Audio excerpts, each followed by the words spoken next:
The Church's One Foundation, key of E flat. Here we go, full octave style.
Okay, nothing real special about that, but there are some really neat chord progressions in there. We'll go through it a little bit slower and talk about the chords. So it starts in E flat on the 1 chord, goes to the 4 chord, and notice how I always work my bass. I always try to have moving bass, musical bass, I think I want to call it. Musical bass is what we really want. So the chord is still this, but I know where I'm going.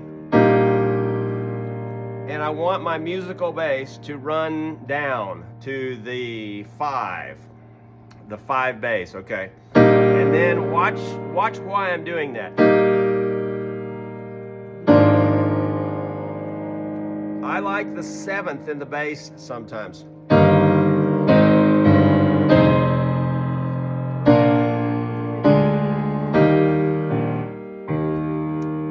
Bach was very intentional about every chord and every note, and I want to be very intentional also in my hymn playing.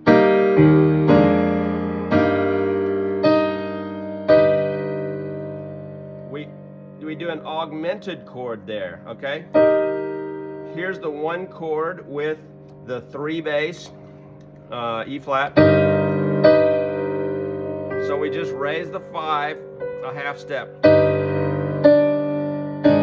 Now that one's hard to hit, but it's some nice dissonance there on the 4 chord, A flat. And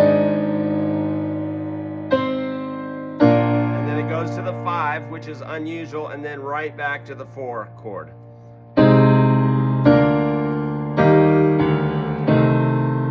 That's interesting. The melody is on the 2/7. This is the 2, there's the 7, and the melody is on the 7th of the 2/7. And then we do a straight 5 chord, not the 7th chord. I'm not sure why, but it just sounds better. There we do the 7th because the melody is on the 7th.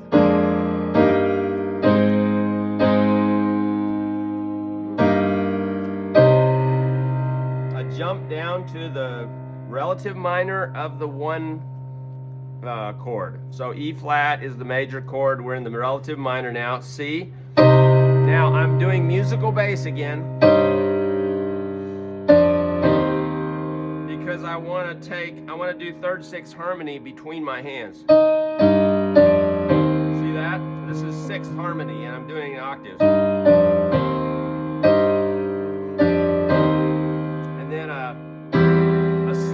Back to the C. We were at C minor.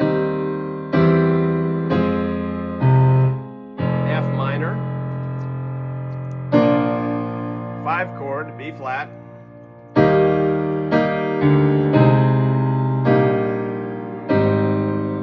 Now there's a couple options here. You could, knowing that you're going to the F minor, you could do this.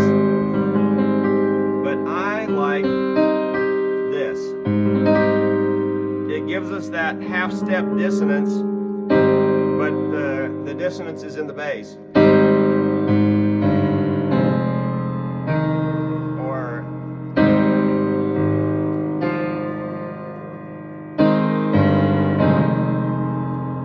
Okay, so there's A, pure A flat with the F.